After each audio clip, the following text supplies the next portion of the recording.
Vous êtes sur Radio Almanar, 106.8 à Bruxelles et 105.4 à Liège, à votre émission hebdomadaire du dimanche Regard critique.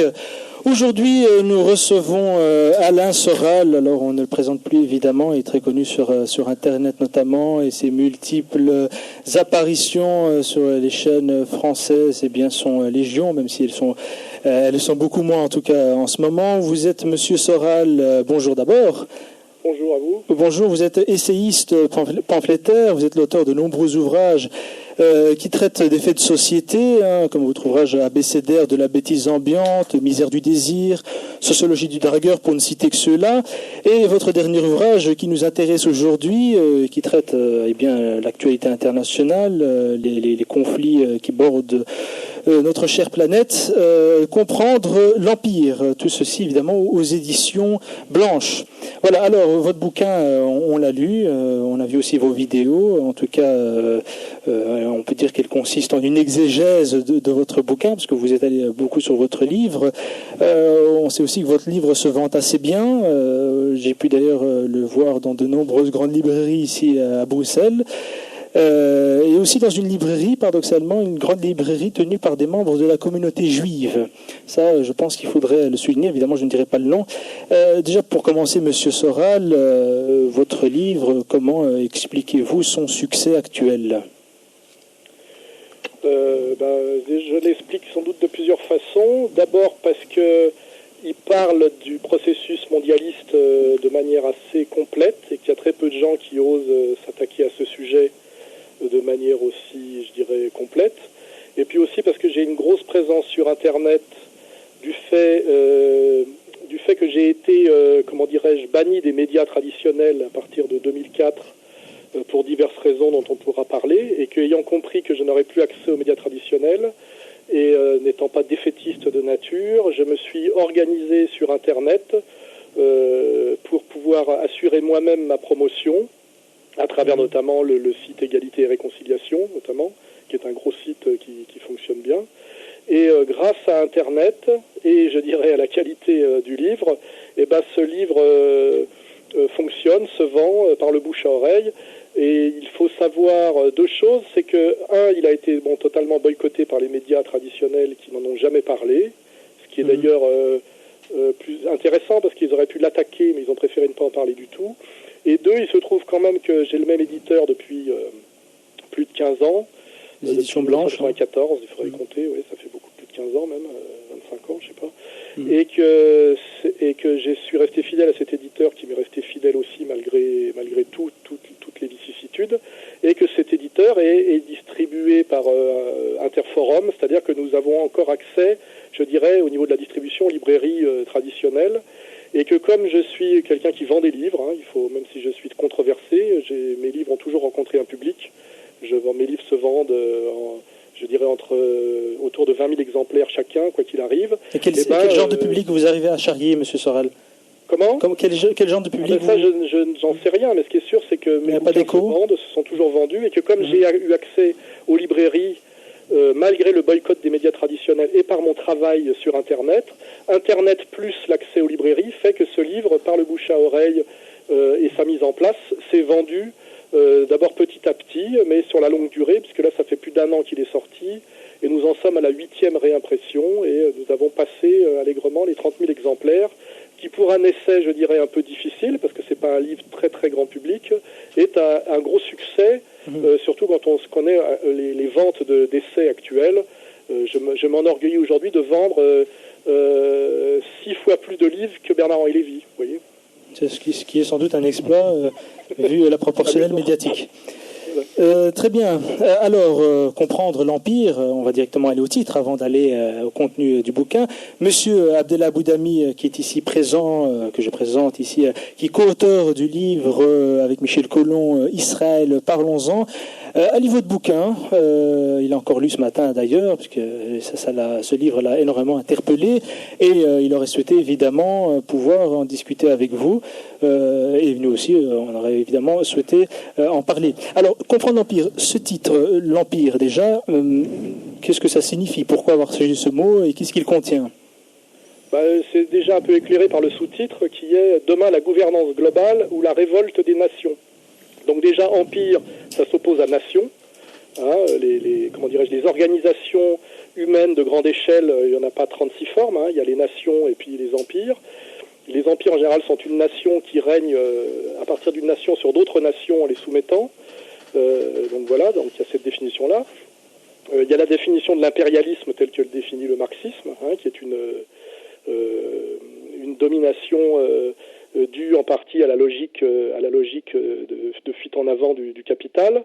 Et en fait, ça correspond aujourd'hui à ce dont les gens entendent parler à travers l'idée de nouvel ordre mondial et de gouvernement mondial. Hein. Comprendre l'empire, c'est comprendre ce processus de domination supra-étatique dont un des moteurs, mais pas le seul, est la logique du profit, et qui tend aujourd'hui à asservir et à détruire les nations, qui est ce processus auquel on assiste en ce moment. Et c'est une des raisons d'ailleurs pour lesquelles le livre se vend, c'est que ce livre qui est sorti il y a un an parle d'un processus de destruction accélérée, de domination accélérée, qui depuis tend à se vérifier par ce qui se passe en politique internationale et même intérieure, un peu partout dans le monde occidental et le monde arabe. Abdellah Boudami.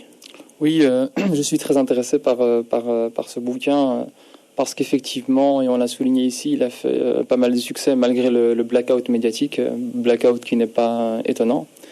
Et je me suis intéressé à ce bouquin parce que l'Empire, c'est un sujet qui nous concerne tous, dans la mesure où les actions de l'Empire, de l'impérialisme, ont des conséquences immédiates sur la vie de tous les jours de plusieurs milliards d'individus. Alors effectivement, la question de l'Empire est une question très intéressante. Et lorsque j'ai lu le livre Comprendre l'Empire, je me suis dit, bien tiens, quelle autre vision pouvons-nous avoir de l'Empire, et je suis au regret de dire que je n'ai pas très bien compris l'Empire selon l'optique de monsieur Alain Soral. Et alors, moi, je pense qu'il est important de débattre de ce livre parce que, justement, il a du succès auprès notamment des jeunes. Et je dois le souligner autour de moi, par exemple, les jeunes de la communauté issue de l'immigration post-coloniale du Maghreb. Alors moi, je pense justement que ce livre-là séduit toute une large couche de la population, alors même qu'il n'explique pas très bien l'Empire, et il n'explique pas très bien l'Empire selon l'optique que l'on devrait avoir, à savoir le colonialisme. Alors j'entends maintenant que l'Empire, c'est une opération de domination d'une nation sur les autres. Or, dans ce livre-là, je n'ai pas retrouvé assez bien cette optique-là. Et je voudrais aussi dire par rapport au sous-titre qui est Demain, la gouvernance globale ou la révolte des nations, que je n'ai pas retrouvé beaucoup le thème de demain, mais beaucoup le thème d'hier, par une réactivation nostalgique de l'ancien régime, du catholicisme versus le protestantisme, avec cette nostalgie qui est typique de certains auteurs que l'on classerait aujourd'hui, et que l'on classe d'ailleurs depuis longtemps d'extrême droite. Alors, Monsieur Soral, sans doute vous avez la nostalgie de l'ancien régime, parce qu'évidemment, peut-être que le système actuellement ne vous plaît pas. Non, alors je vous réponds tout de suite non. C'est quand on a bien lu le livre, on voit que c'est pas vrai. Je me sers simplement, je détricote l'histoire officielle, notamment qui est l'histoire de la France, parce que la France a produit ce qu'on appelle l'universalisme français, qui est au cœur de l'idéologie de domination mondialiste qu'on appelle les droits de l'homme, puisque c'est nous qui avons pondu d'abord les droits de l'homme et du citoyen, qui ont été élargis et rendus encore plus abstraits à travers ce qu'on appelle les droits de l'homme universels. Et ça s'est fait d'abord par les penseurs de la Révolution française, puis par trois Français qui sont Cassin, Schumann et Monet.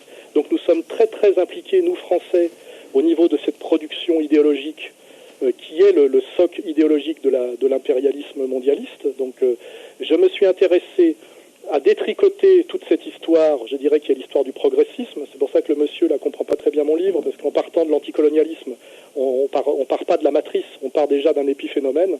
Hein. Le colonialisme est une conséquence du mensonge des droits de l'homme, c'est-à-dire via la logique de Jules Ferry.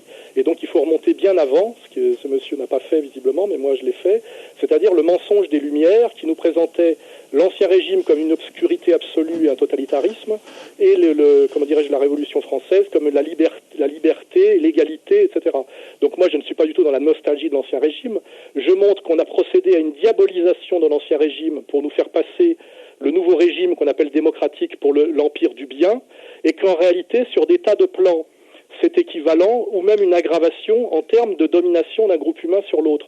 Donc je ne suis absolument pas ni un nostalgique de l'Ancien Régime, parce que je pense que le retour en arrière n'a pas de sens, mais je dis simplement que si on ne fait pas ce détricotage, comment dirais-je, de l'histoire du progressisme français selon Michelet, et ce détricotage nous oblige aussi à revenir sur ce qui était réellement l'Ancien Régime et sur finalement sa complexité, et donc de revenir sur le mensonge de ce qu'on appelle l'absolutisme royal, qui n'a pratiquement jamais existé.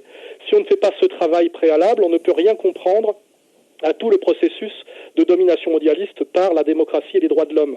C'est pour ça que quand on part du colonialisme, on remonte pas assez loin, on part d'un phénomène qui est déjà tardif et épiphénoménal, et surtout on part de présupposés qui sont totalement dans la main de l'Empire, puisque finalement l'anticolonialisme se fait au nom des mêmes valeurs que le colonialisme, c'est-à-dire des lumières, des droits de l'homme. Il suffit pour ça de lire, les interventions de Jules Ferry à la Chambre dès 1830 pour justifier la pacification de l'Algérie. Ça s'est fait au nom des idées de gauche, au nom des idées de démocratie, au nom des idées de laïcité et au nom des idées d'universalisme. Et donc voilà, donc je ne réhabilite pas l'Ancien Régime, j'explique qu'il faut, si on veut comprendre la domination impériale, faire un travail de remise à plat intégrale qui consiste aussi, non pas par réhabiliter la monarchie, mais à revenir sur une vision réaliste de ce qu'était la monarchie sur le plan politique et sociologique. Voilà. Oui, tout à fait. Mais je suis assez d'accord sur ce plan-là avec Alain. Oui, donc en fait, j'ai compris le livre de la même manière qu'il est en train de l'expliquer, non pas comme Ahmed l'a développé. Mais est-ce qu'ici, Monsieur Soral, est-ce que vous ne pensez pas qu'on tombe un peu dans la philosophie? C'est une question philosophique en fait, l'idée des droits de l'homme, l'idée de placer l'individu au centre de la réflexion, qui a été un processus qui s'est développé dans une sphère civilisationnelle donnée. Par après, c'est lié ou relié, on va dire, à une certaine vision politique, et c'est peut-être là où les gens n'arrivent peut-être pas à faire le lien entre philosophie et philosophie politique. De toute façon, toute philosophie est politique et vice-versa, vous le savez. C'est ce que tout ça est une totalité dialectique. Mais le danger, c'est de ne pas comprendre justement ces présupposés qui sont d'ailleurs toujours relatifs et discutables et surtout qui sont toujours historiques. C'est à ce moment-là en fait, moi j'explique bien que la vision en fait du progressisme universaliste, individualiste, et la vision objective d'une classe sociale, et c'est pas moi qui l'ai inventé, c'est du marxisme, mais du marxisme je dirais fin, c'est la vision d'une classe sociale qui s'appelle la bourgeoisie, qui est une classe essentiellement commerçante, qui s'appuie sur une idéologie en apparence totalement abstraite et je dirais méta-politique et même au-delà de l'humain qui s'appelle la raison, et qu'en fait cette raison est une religion dont le premier vecteur est de s'opposer à la vision du monde qui la précédait, qui était la vision de la monarchie théocratique, et notamment en France du catholicisme, car je pense que la réforme, c'est-à-dire que le protestantisme est déjà une demi-destruction du catholicisme pour aller vers l'idéologie de la raison, c'est-à-dire qu'en réalité le protestantisme est déjà un pas vers l'idéologie de la raison, et déjà une demi-destruction du christianisme tel que moi je le comprends, c'est-à-dire le christianisme est catholique où il n'est pas. Voilà, mais ça c'est une analyse. Moi, quand je suis pas lis, catholique pratiquant. Voilà. Et donc effectivement, il faut faire de la philosophie, il faut faire de la philosophie et de la sociologie et de la politique fine et profonde pour comprendre les enjeux. Parce que sinon on prend en fait des concepts qui sont relatifs et qui sont historiques pour des a priori transcendantaux. Et c'est le gros problème souvent de mes adversaires, qu'ils soient d'ailleurs de gauche ou de droite, car je suis attaqué et de gauche et de droite, parce qu'ils fonctionnent sur des certitudes qui pour moi n'en sont pas. Et j'essaye moi effectivement de faire un travail, je dirais, de relativisation de tout ça. Oui, très bien, mais sur l'Ancien Régime, je ne pense pas asséner ici des certitudes. Je pense même que dédiaboliser une histoire, parce qu'effectivement la France, tout comme toute autre nation, s'établit sur des mythes, sur une histoire dans laquelle on réactive des aspects plutôt que d'autres. Effectivement, on sait très bien que par rapport à la Révolution française, beaucoup d'historiens, beaucoup d'intellectuels ont privilégié des visions qui faisaient de cet épisode de l'histoire quelque chose de tout à fait glorieux versus un ancien régime sombre et chaotique. Mais moi, je dirais que la façon dont vous le présentez dans votre livre n'est pas une dédiabolisation, mais juste l'envers de la pièce par rapport à ceux qui diabolisent justement l'ancien régime. Lorsqu'on lit l'ancien régime tel que vous, eh bien alors il y a toute l'époque de l'Inquisition qui disparaît, toute l'époque de l'esclavage, pour qu'on appelle le Moyen-Âge, parce que la science n'occupe... Attendez, je termine. La science n'occupe pas le devant de la scène, l'épisode de Copernic, de Galilée, etc. Tout ceci, vous l'effacez pour privilégier une vision de l'Ancien Régime où, lorsqu'on vous lit, c'est 1000 années de pacifisme, où l'Église, avec sa morale chrétienne de défense des veuves et de l'orphelin, a défendu les pauvres, et qui est une vision tout à fait absolument fausse lorsqu'on se penche un temps soit peu sur l'histoire. Pas pour dire que l'Ancien Régime, c'est le monstre de l'histoire de l'humanité, mais en tout cas qu'il y avait beaucoup de problèmes, dont les contradictions, comme vous le dites vous-même, ont amené à la Révolution française. Monsieur Soral, là-dessus ? Moi, ce monsieur n'est pas dans l'analyse et dans la polémique. Moi, je montre les mensonges qui ont été dits sur l'Ancien Régime pour dire que ce n'était pas tout à fait ce qu'on nous a dit. J'ai dit qu'en gros, c'était un pouvoir, c'est-à-dire un pouvoir d'un groupe humain qui en domine d'autres, qui était, sur le contenu de je m'appuie sur Dumézil, ce qu'on appelle le monde tripartite, c'est-à-dire que c'était la coalition des bellatores et des aratores contre les laboratores, qui s'est toujours fait, c'est-à-dire le clergé et la monarchie, c'est-à-dire les gendarmes au départ, qui vivent sur le dos d'une classe travailleuse, qui a toujours été finalement le cas, et que cette coalition de la noblesse et du clergé est progressivement minée de l'intérieur, notamment parce que j'appelle l'édit de la Paulette, c'est-à-dire la vénalité des charges, c'est-à-dire la montée de la bourgeoisie à travers la noblesse de robe, la bourgeoisie de robe, etc.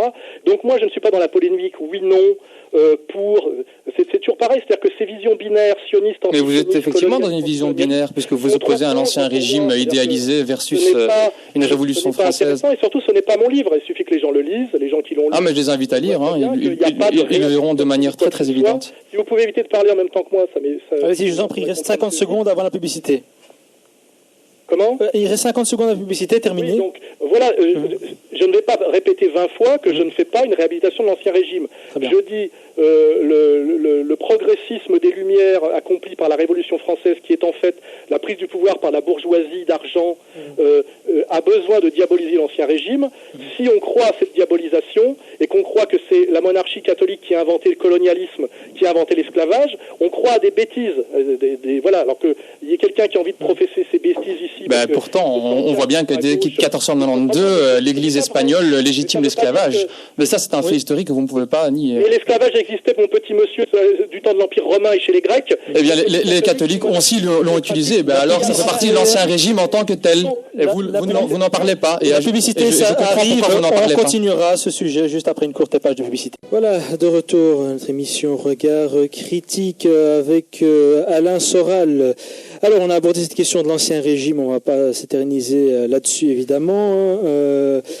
On va parler de la question des réseaux, Monsieur Soral. Alors, pour vous, les réseaux, notamment, je vais les citer, les réseaux maçonniques et sionistes, sont à l'origine des déséquilibres socio-économiques dans le monde. Oui, je voulais finir quand même sur la partie d'avant. La colonisation est vieille comme le monde et n'est pas consubstantielle à la monarchie catholique.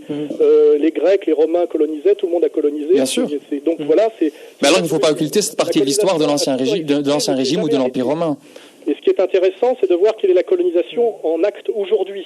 Voilà, ne pas se faire à une espèce de rente de confort moral sur une colonisation qui n'est plus effective. Voilà, donc la séquence 1830-1960 a existé, ce n'était pas la monarchie, c'était la Troisième République, et simplement, les processus coloniaux ont toujours existé, ils sont vieux, ils sont consubstantiels, je dirais, au groupe humain et à l'humanité. Voilà, c'est ça que je voulais dire. Donc il ne faut pas les éluder dans l'analyse. Et il n'est question de n'en justifier d'ailleurs aucune de colonisation. Mais ce n'est pas consubstantiel à l'Ancien Régime et à la monarchie théocratique catholique, quoi. Voilà, c'est ça que je voulais dire, c'est tout. Très bien.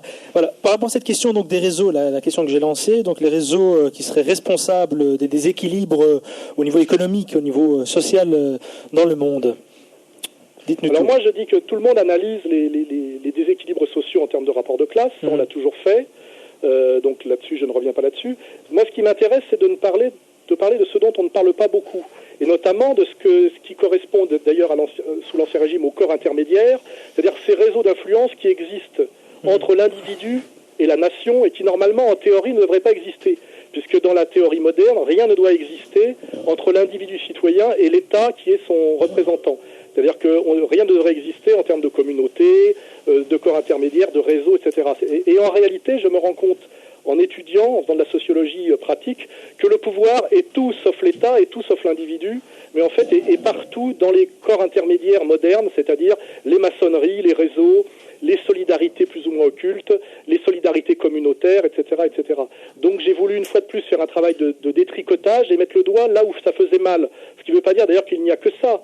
c'est comme quand je parle de l'Ancien Régime, je mets le doigt sur les mensonges qui sont l'idéologie dominante actuelle. Et là, je dis, voilà, on ne parle jamais des réseaux, et notamment les réseaux les plus profondément institués et qui sont consubstantiels au processus démocratique, qui sont les réseaux maçonniques. Si l'université... de Bruxelles s'appelle l'université libre. Libre, ça veut dire maçonnique par opposition à catholique. Il faut le savoir. Donc ça veut dire libéré de la tutelle catholique pour passer sous une autre tutelle qui est un autre réseau, et qui s'appelle le réseau maçonnique, dont je dis d'ailleurs dans mon livre que c'est aussi une église, que c'est une contre-église, que c'est une église sans révélation, mais c'est une église parce qu'elle a un clergé et une liturgie. Voilà. Et donc moi je fais ce travail que peu de gens font parce qu'il est dangereux, parce qu'en fait ces réseaux sont les réseaux de pouvoir actuels. Et il est très dangereux de faire de la sociologie sur le pouvoir existant. C'est très facile de faire de la sociologie sur les pouvoirs morts. C'est pour ça que l'anticolonialisme, c'est une rente de confort, parce qu'on s'attaque à des dominants qui n'en sont plus. Mais oser s'attaquer à la puissance des réseaux, et notamment des réseaux maçonniques, et des réseaux de puissance mondialiste, car la religion maçonnique est la religion du mondialisme, il faut le savoir, ça devient beaucoup plus dangereux, et très vite on se fait traiter, par exemple, d'extrême droite, et c'est intéressant de voir que les sociologues qui font de la sociologie aujourd'hui étudient beaucoup de sujets, notamment si on prend le travail qu'a fait Bourdieu, mais jamais sur le processus de domination par les réseaux, et notamment les réseaux de solidarité maçonnique. Voilà. Et donc moi j'ai fait ce petit travail d'éclairage en disant prenons conscience que finalement le nouvel ordre mondial et ce processus mondialiste est un projet, je dirais presque eschatologique, c'est un projet religieux qui ne dit pas son nom, et c'est le projet maçonnique. Voilà. Oui, Monsieur Soral, bonjour d'abord. En fait, quand vous parlez de l'anticolonialisme comme un processus, on va dire, de confort, et que c'est une posture pour ne pas s'attaquer aux vrais problèmes, on va dire, contemporains, moi, je trouve quand même qu'il y a ce colonialisme existe toujours. Ce que vous avez l'impression il faut parler de celui d'aujourd'hui. Mais justement, en parlant de celui d'hier, on parle des systèmes colonialistes qui pourraient exister sous d'autres formes maintenant. Oui, par exemple, il y a une colonisation aujourd'hui, par exemple, du peuple français par la logique anglo-saxonne et par la domination du capital et de l'idéologie anglo-saxonne qui est très violente. Par exemple, le peuple français, sous le règne de Nicolas Sarkozy, est un peuple de colonisés au niveau économique et au niveau idéologique. Et moi, ce qui m'intéresse, c'est de lutter contre les processus colonialistes actuels et pas sur ceux qui sont sur ceux d'hier. Vous avez tout à fait raison. De confort, voyez. Moi, je vous rejoins tout à fait là-dessus. Et je pourrais même dire que, par exemple, aujourd'hui, une bonne partie de l'Afrique, par exemple l'Afrique occidentale, vit encore les logiques néocoloniales qui sont les relents de l'Empire français. Et que donc, dans ce cadre-là, s'attaquer à la question coloniale, aussi bien dans la représentation que l'on s'est fait du barbare et du musulman, aussi bien dans l'Ancien Régime que lors de la Troisième République. Étudier ces aspects-là, ne pas les éluder, permet aujourd'hui de se pencher sur la question des colonialismes et des relents néocoloniaux aujourd'hui, au même titre que la France subit une colonisation de l'impérialisme anglo-saxon. Moi, mes parents viennent du Maroc et la langue nationale là-bas, c'est le français, et pour une bonne partie de l'Afrique occidentale, ça l'est aussi. Le système bureaucratique et d'obédience française, d'ailleurs la franc-maçonnerie aussi là-bas est liée à la France, et je voudrais dire que donc la lutte et la problématique anticoloniale n'est pas une question du passé, c'est une question même qui est cruelle du présent. Vous étudiez le passé pour comprendre l'avenir, et effectivement la question coloniale est de prime abord très importante. Et je voudrais aussi rajouter par rapport à la question de la sociologie, moi je suis étudiant en sciences politiques à l'Université libre de Bruxelles, Université libre de Bruxelles dont le caractère franc-maçon n'est plus à démontrer. Et d'ailleurs, moi, je m'inscris effectivement, et je dénonce cette logique-là. Mais moi, je considère là que vous parlez à des gens de la sociologie comme si vous étiez le seul à faire de la sociologie des réseaux. La sociologie réticulaire est une sociologie qui est très vieille, aussi bien avec Boltanski que Calon, mais laissez-moi terminer aussi bien et donc dire que la sociologie ne s'attaque pas aux formes de domination, c'est tout à fait faux. Plusieurs sociologues ont été mis au banc de la communauté et plusieurs sociologues ne sont pas médiatisés parce que justement ils s'attaquent aux formes de domination. Alors effectivement, il y a d'autres formes de domination que la franc-maçonnerie. Il y a des cercles de pouvoir qui sont attaqués par les sociologues. Et vous érigez en seul sociologue qui a compris quels sont les lieux de pouvoir. Et bien effectivement, c'est assez mégalomane. Monsieur Soral, vous missez votre haine anticoloniale. Moi, je suis français, je vis en France, je suis d'origine savoyarde. J'ai été rattaché à la France par une votation en 1860. Donc de ce point de vue-là, j'ai aucun compte à vous rendre. Et deuxièmement, il me semble pas que vous vivez ni au Maroc ni en Afrique du Nord, mais vous vivez en Belgique et à Bruxelles. l'empire est mondial, monsieur Soral. C'est que j'aimerais comprendre contre quoi vous luttez, monsieur. Je n'ai pas très bien compris. Contre vos idées, monsieur Soral. Je suis un polémiste et je l'assume, monsieur Soral. Moi, je voudrais parler de choses intéressantes et de mon livre. Oui, voilà. Je n'ai pas de compte à vous rendre et votre agressivité m'emmerde, vous voyez. Ah oui, on voit bien qu'il est agressif. Monsieur Boudami, on va laisser monsieur Soral. Hein. Oui. Non, mais par rapport à ça, je veux dire, je suis désolé. Moi, personnellement, je joue peut-être pas mon rôle, mais je suis tout à fait en accord avec Alain Soral ici. C'est-à-dire que je pense que le colonialisme du passé est un épiphénomène par rapport aux forces qui aujourd'hui sont en train, autour d'une certaine idée de réseau, sont en train de dominer. C'est-à-dire que pour moi, le colonialisme est réellement un épiphénomène. C'est une abomination. C'est peut-être une abomination, mais pour moi, je veux dire, les idées marxistes et les idées de gauche, je suis pas vraiment un marxiste et je ne supporte pas les idées marxistes.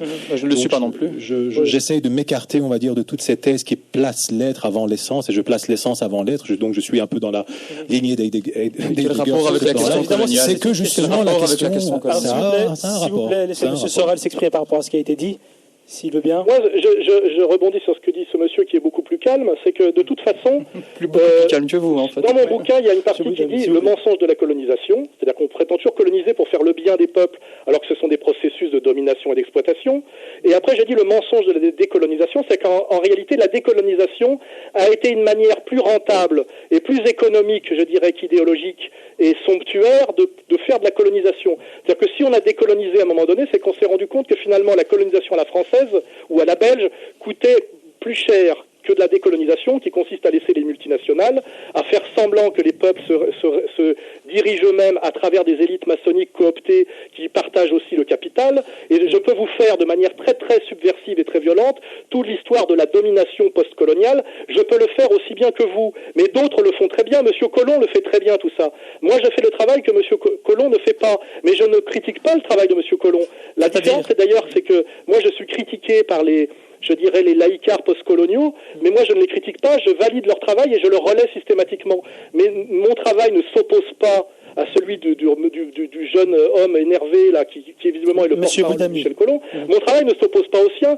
Ces travaux s'additionnent pour mener une lutte efficace contre l'impérialisme et le colonialisme actuel qui a muté encore et qualitativement et quantitativement par rapport à celui sur lequel il reste bloqué, parce que c'est une rampe de confort à mon avis, et puis un problème, je dirais presque de psychopathologie, qui est celui 1830-1960. Donc nous sommes en 2010 aujourd'hui. Il y a un processus mondialiste qui d'ailleurs a joué en Afrique du Nord en faisant croire qu'ils permettaient au peuple de s'émanciper de petits potentats locaux, et on se rend compte que c'est une manipulation, on s'en rend compte sur le long terme, et qu'en fait on a mis à la place de potentats locaux des cadres du FMI et de la banque Goldman Sachs. Monsieur Soral, moi j'aimerais intervenir. Permettez-moi de comment s'effectue-t-il? Comment peut-on lutter contre? J'estime que ces luttes de règlement de compte anticolonialistes où on agresse un fils d'ouvrier ou un fils de paysan français en le rendant responsable d'un processus colonial fait par les élites du capital et les élites maçonniques d'il y a un siècle est une saloperie, une rente de confort et une injustice totale. Je suis fils de 17 générations de paysans savoyards et je n'ai aucun compte à rendre sur la colonisation du Maghreb et de l'Afrique du Nord. Mais je ne demande pas de compte à rendre à vous. La critique de l'État français, je la fais intégralement. Vous prenez tout pour vous, monsieur. Et j'aimerais que ce chapitre-là soit intégré à notre corpus de combat, mais ne soit pas un sujet de lutte horizontale entre gens qui en réalité ont le même combat anticolonial bien compris à mener. Monsieur Soral, juste une petite question là, une petite question par rapport au fait que vous voulez pas assumer en fait l'histoire de votre propre peuple, si on peut appeler ça comme ça.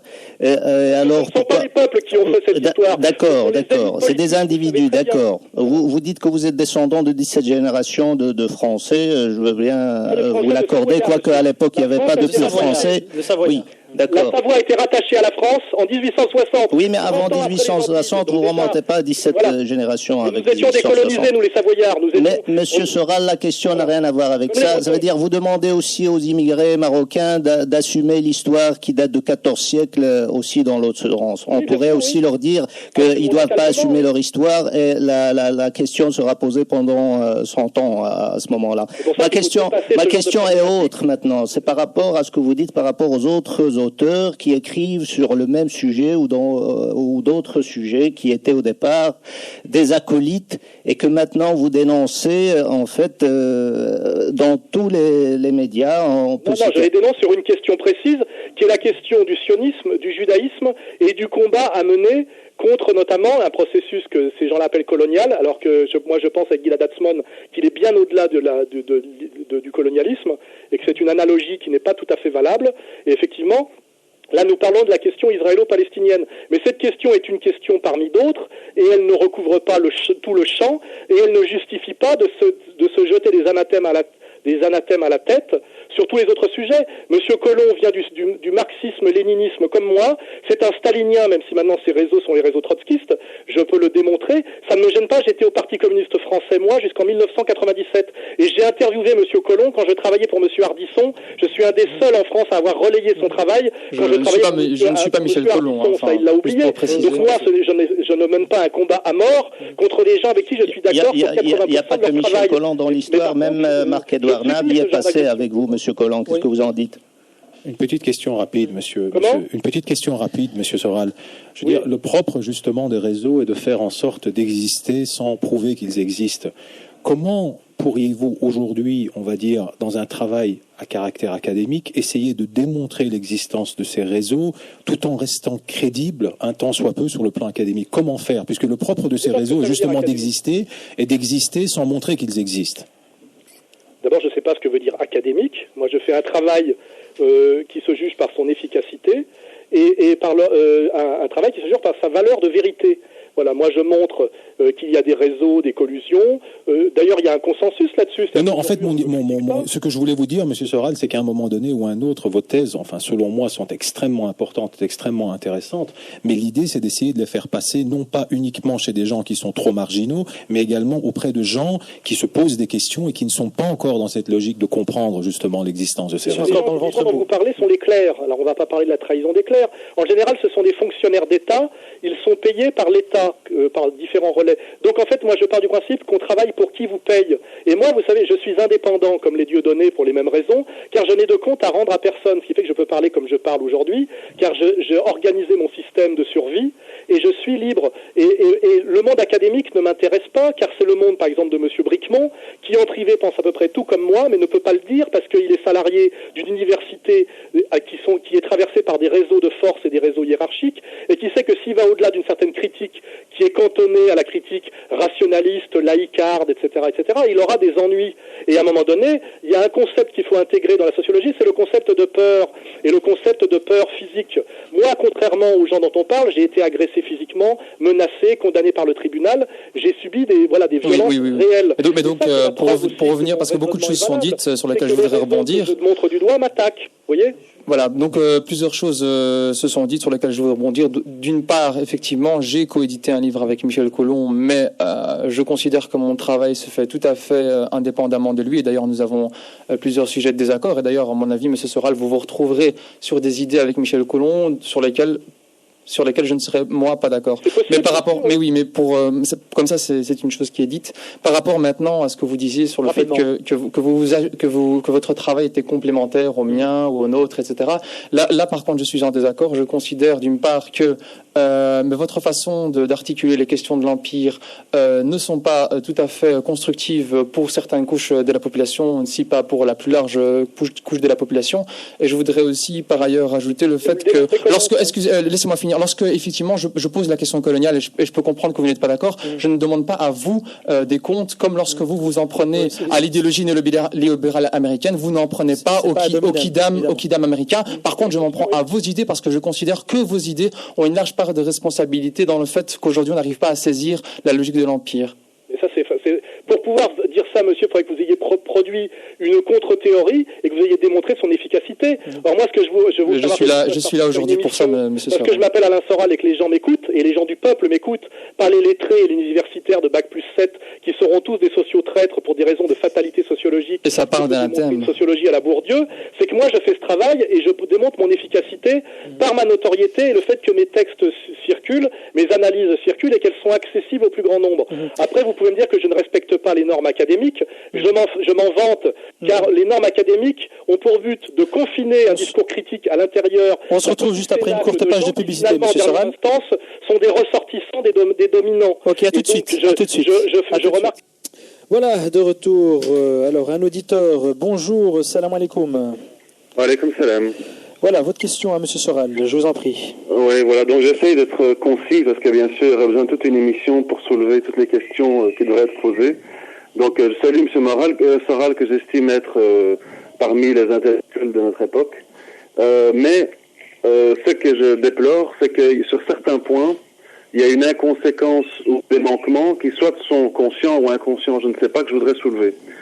Le premier, c'est quand on parle de l'Empire, M. Soral a toujours l'air de décrire qu'il n'y a qu'un seul empire. Et donc, qu'est-ce qu'on voit, c'est qu'il s'aligne avec des personnages comme Dieudonné, Thierry Mézan, etc., à défendre un autre empire, qui est en fait l'empire russo-chino-iranien, qui a également des visées mondialistes, qui a également des objectifs, etc.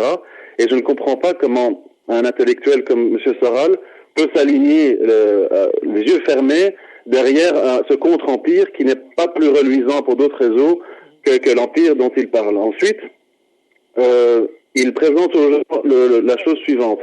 Soit on est avec l'empire, Jacques Attali, Bernard-Henri Lévy, tutti quanti, ou soit on est avec le retour aux nations, Marine Le Pen, Soral, retrouvons nos racines.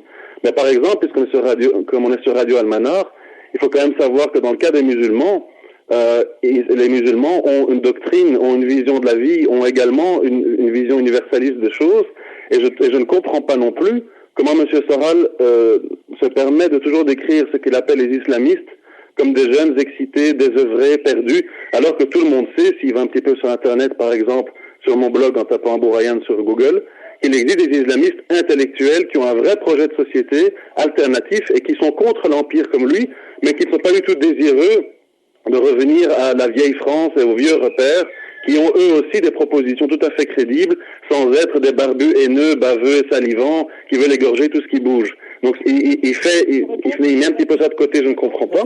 Et également en poussant les thèses conspirationnistes, évidemment, sans s'en rendre compte, c'est une forme de domination coloniale, parce que ça pousse à laisser penser aux jeunes maghrébins que... Rapidement, parce que M. Soral veut répondre. Rapidement.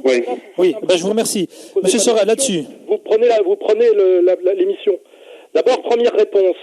Le contre-empire dont vous parlez n'est pas un empire, c'est une coalition de gens contre un empire. Ce qui fonde un empire, c'est une unité doctrinale. L'empire, je l'ai dit, il est judéo-protestant, thalassocratique et capitaliste. Donc en fait, il a une unité, qui est l'unité, on va dire, anglo-saxonne globalement. Angleterre, les États-Unis et tout l'Occident colonisé et soumis à cette vision du monde. L'alliance momentanée de la Chine, de la Russie et de l'Iran ne s'appelle pas un empire. Ça s'appelle la lutte contre l'empire pour un monde multipolaire. Car en fait, l'Iran, la Chine et la Russie ne peuvent pas marcher ensemble très longtemps car ils n'ont pas de corpus idéologique commun. C'est facile à comprendre. Donc on ne peut pas faire un empire avec des orthodoxes chrétiens, des chiites et des gens qui sont sur la Haute-Seu. Vous voyez, donc déjà votre première remarque prouve que vous n'avez pas compris. Voilà, le contre-empire n'est pas un empire, c'est une lutte, une coalition au mieux de nations, de résistants à l'empire contre un empire. Voilà. Donc je ne choisis pas un empire contre un autre.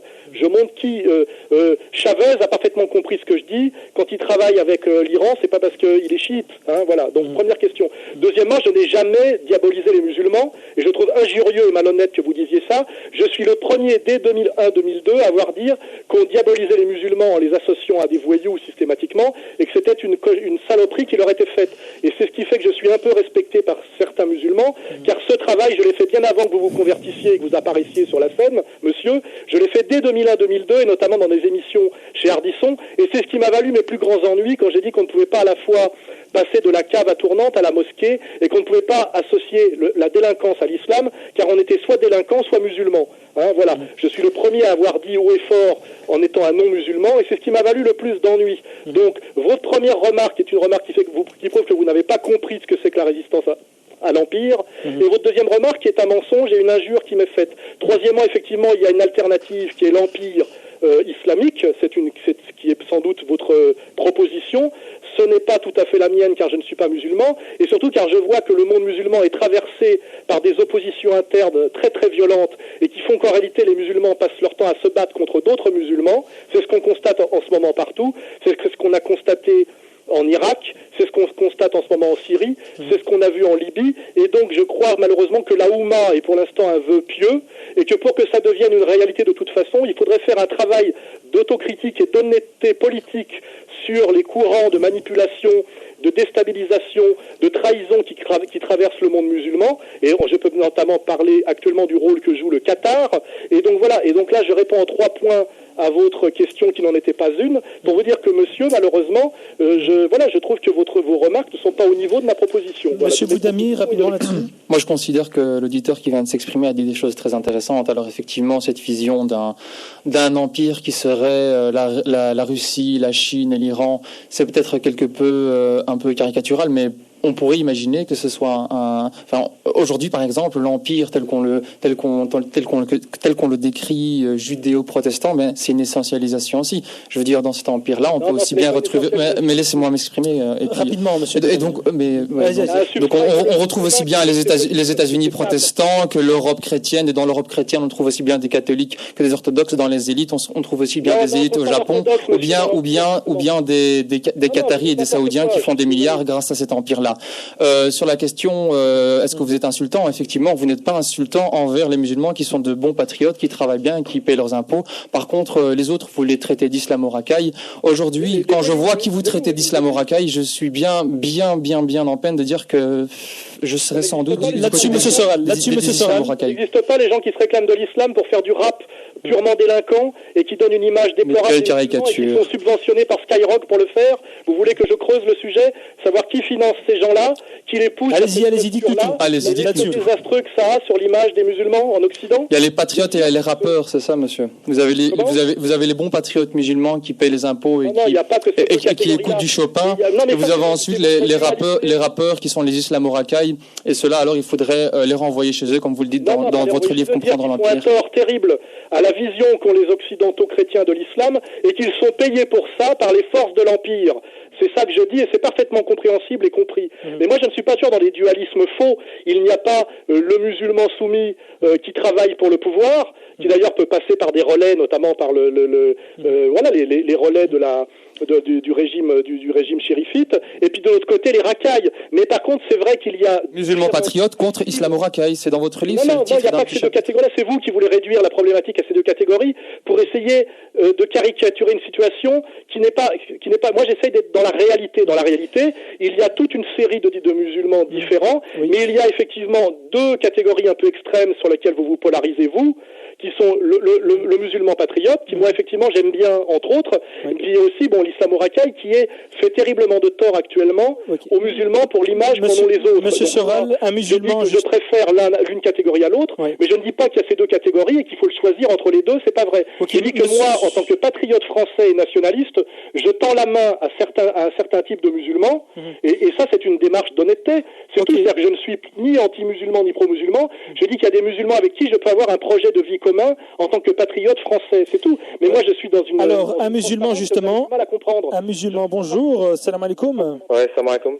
Je m'appelle Soufiane. Je vous en prie, dites-nous votre avis. Et donc, à la lecture du livre de Alain Soral, je conclus une chose. C'est que le meilleur moyen de contrer l'Empire, c'est justement de contrer les idées d'Alain Soral. Parce que ce sont les idées d'Alain Soral qui nous empêchent de comprendre correctement l'Empire et qui nous devons affronter. Sur quel point exactement, monsieur Soufiane? Attendez, je termine. Oui. Ensuite, Alain Soral présente dans son livre Comprendre l'Empire, l'Iran, le Hezbollah, comme étant des résistants à l'Empire, ce qui est bien entendu ridicule. Ces gens ne sont aucunement des résistants. Pour quelle raison? Des résistants. Pour quelle raison, monsieur? L'Iran, par exemple, a aidé à l'invasion de l'Irak. L'Iran a aidé à l'invasion de l'Afghanistan. Et l'ancien président iranien, Rafsanjani, a affirmé que sans l'Iran, le sang des Américains aurait coulé. Donc ils sont de mèche avec les Américains, c'est bien ça, hein? Bien entendu, les Iraniens sont des faux résistants. Des faux résistants. Un petit moment, monsieur Soral. Monsieur Alain Soral, étant donné qu'il ne peut... il a l'incapacité de reconnaître les véritables résistants, il se trompe, il se met derrière les faux résistants. D'accord, je vous remercie. Vous pouvez nommer les véritables résistants alors? Dites-nous, monsieur Fay n'est plus en ligne. Oui, d'accord, mais qui nous disent qu'ils sont les véritables résistants. D'ailleurs, moi, je ne parle pas. Oui. Ce monsieur fait une petite focalisation d'extrémistes sunnites sur la question de l'Iran. Moi, je parle du Venezuela d'Hugo Chavez. Oui. Je parle effectivement de gens qui ont intérêt à ne pas se soumettre à l'empire mondialiste parce que on voit très bien d'ailleurs qu'ils y résistent. Oui, mais ça pouvait être à un moment donné même monsieur Kadhafi. Je ne suis pas polarisé sur la question sunnite chiite. Je peux peut-être vous proposer des résistants, des comment dirais-je, des militants sunnites viennent m'emmerder parce que je ne suis pas anti-Hezbollah. Ça va tourner très court ce débat. Ce n'est pas mes positionnements. Je ne suis pas bipolaire comme ça. Moi, ce n'est pas soit pour la colonisation, soit contre, soit pour les racailles, soit pour les soumis, ni soit pour les sunnites, ni pour les chiites. Je m'appuie beaucoup aujourd'hui sur le travail de Cheikh Imran Hossein, qui est, je vous le signale, un sunnite, et qui dit bien que c'est injurier la réalité géopolitique de faire des chiites des collabos à l'empire. Par contre, les histoires sont complexes, la politique est complexe, la géopolitique est complexe, et ce qu'on peut dire de l'ambiguïté de l'Iran, on pourrait le dire encore 10 fois plus de l'ambiguïté de la Turquie. Je peux vous faire une proposition, monsieur, par rapport à ces résistants, parce que je reçois évidemment des SMS. Monsieur, Al-Qaïda est sans doute dans la résistance. Al-Qaïda, hein. Pardon ? C'est pas chiite, Al-Qaïda. Non, évidemment, mais par rapport à cette contre-proposition que vous souhaitiez, par rapport aux chiites, justement, il y a Al-Qaïda et les moudjahidines sunnites. Alors, Al-Qaïda, pour vous, c'est la résistance ?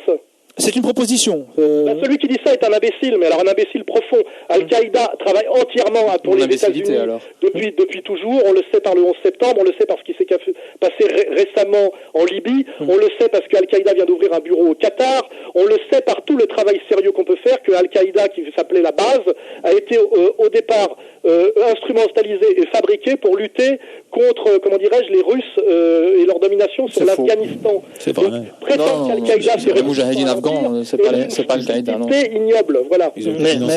Mais vous reprenez, monsieur Soral, tout ce qui a été relayé par les médias de l'Empire. Cette histoire comme quoi Al-Qaïda a été préparée par la CIA et tout ça, ça a été pendant toute une décennie mise en avant par les médias de l'Empire que vous contestez. Ça a été fait par Al-Qaïda et les médias de l'Empire nous disent donc que c'est les Américains qui ont fait le 11 septembre. Donc la version officielle, c'est que le 11 septembre a été fait par les Américains. Non, mais cette version comme quoi Al-Qaïda a été mise en place pour contrer la Russie, ça a été développé pendant une décennie par les... C'est un fait historique, parce que ça avait un sens à l'époque. Parce que les Américains luttaient en s'appuyant sur un certain islamisme pour lutter contre l'hégémonie russo-soviétique sur la région. Les alliances ont toujours existé, elles ont toujours été complexes, et le monde musulman est traversé par des alliances complexes qui peuvent se retourner, etc. On voit actuellement la position très ambiguë et très étrange de la Turquie sur la question. Mais justement, vous avez, et justement, c'est ce que vous reprochent certaines personnalités qui ne sont pas des moindres, c'est que cette complexité, à un certain moment, vous la balayez directement quand ça vous arrange. Jamais. Par exemple, quand quelqu'un intervient qui n'est pas dans le sens de vos arguments, vous le traitez d'extrémiste sunnite.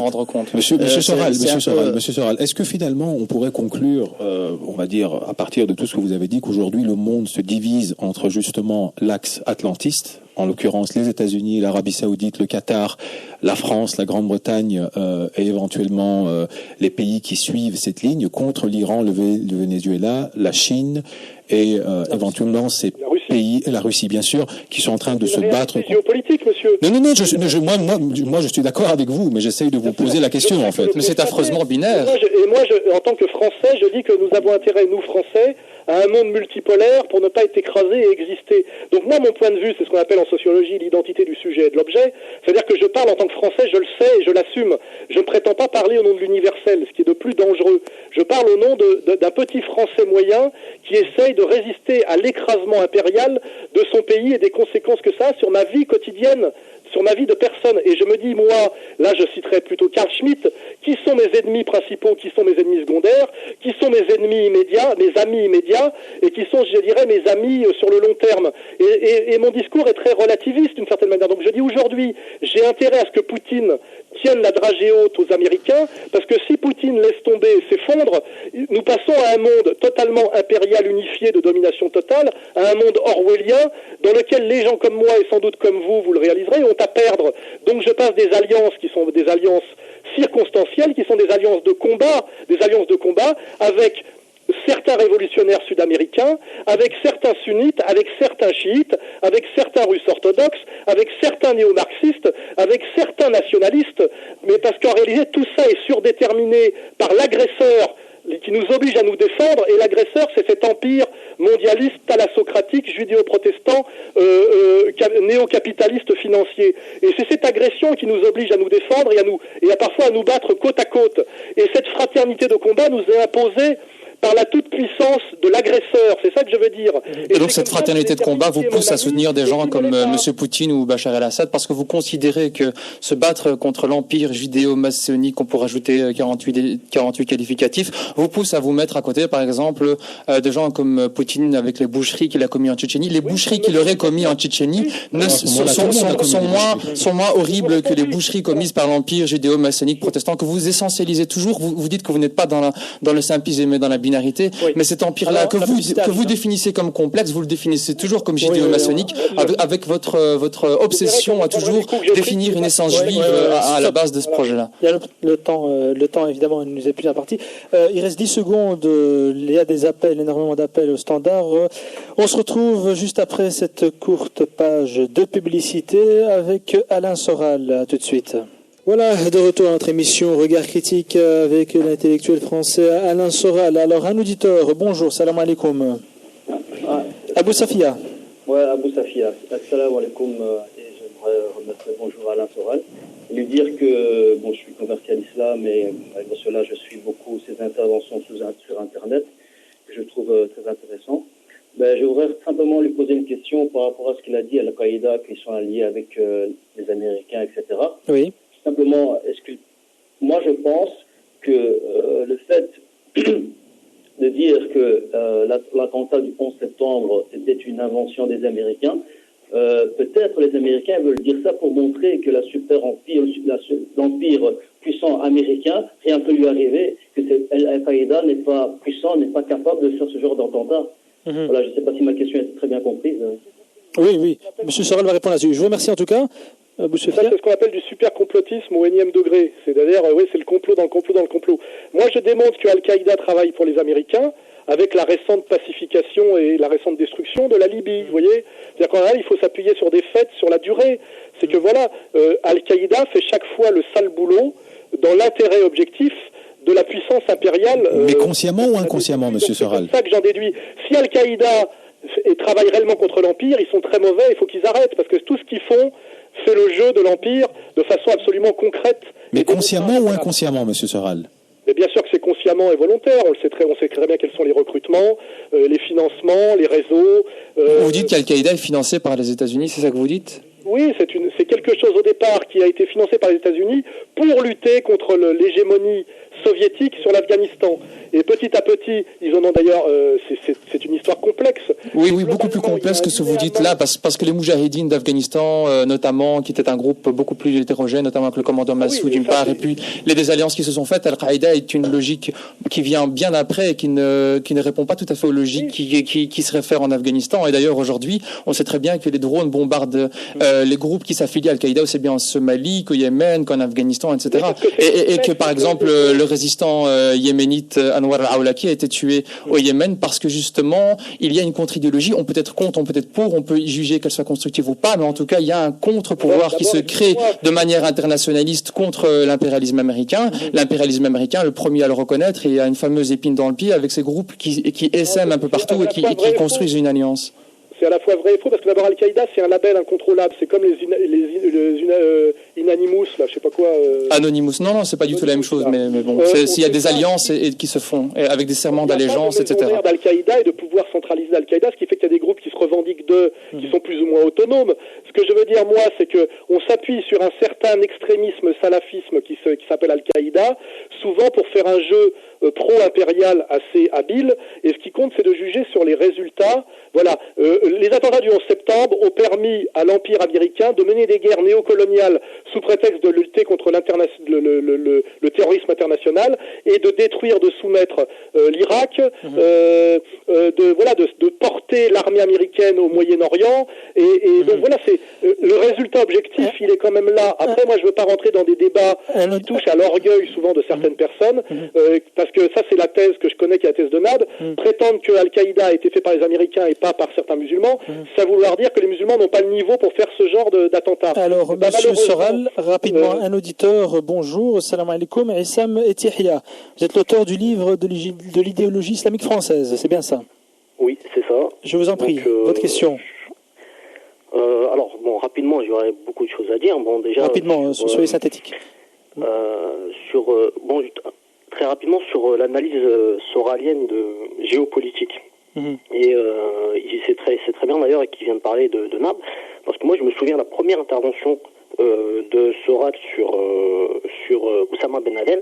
Il avait vraiment une posture qui était déjà nabienne.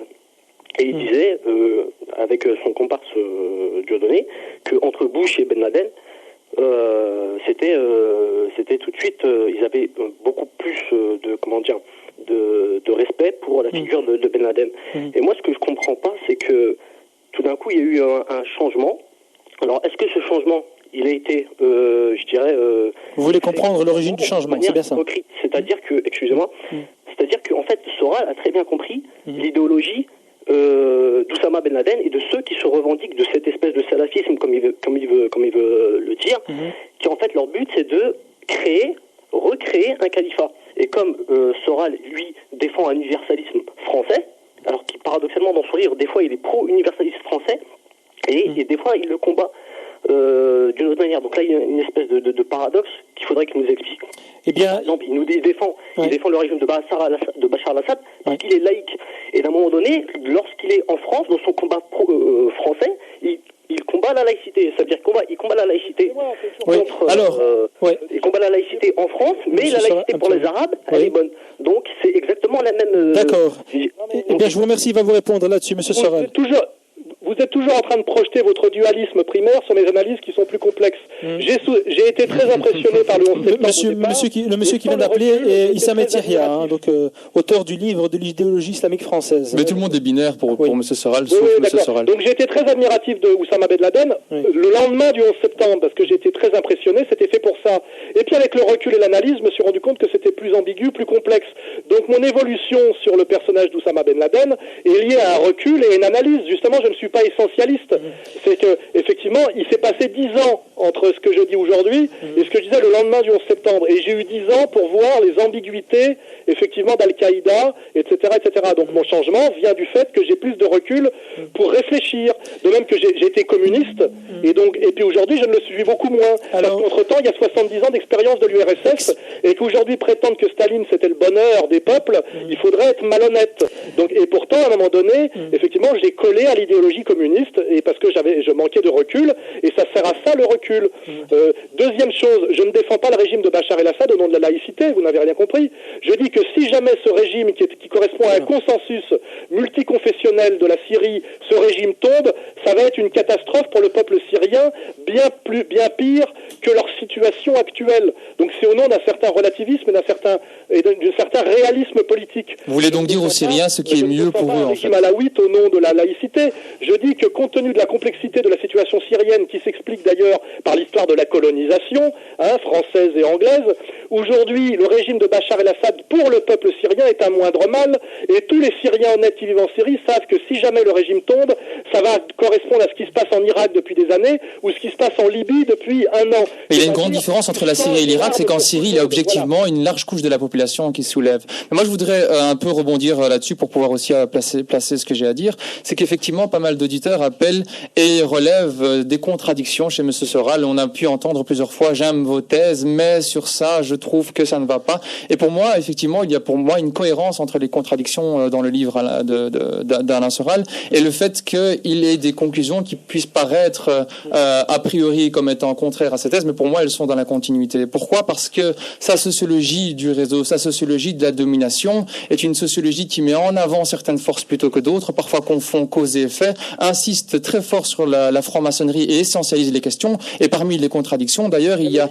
mais laissez-moi terminer. Il y a donc cette volonté de montrer, par exemple, qu'en France, il y a une racialisation des problèmes, qu'on ethnoconfessionnalise des choses, alors que son empire est toujours analysé à l'aune du judaïsme, protestantisme, ce qui est en soi un essentialisme. Il y a aussi une autre contradiction avec le pouvoir de la banque comme étant présenté comme un pouvoir capitalisme financier qui est déconnecté de la réalité entrepreneuriale, et cette volonté de montrer Henry Ford comme étant l'entrepreneur lié à la réalité, mais en même temps montrer que le Fordisme a fait des ravages par après. Donc il y a aussi une contradiction, et il y a aussi une contradiction dans le fait de prendre des auteurs qui sont totalement à l'encontre de ses propres thèses et de les récupérer comme Orwell, comme Bakounine, et de faire de façon à ratisser très large et à pouvoir contenter le plus de personnes possible. Monsieur Soral là-dessus.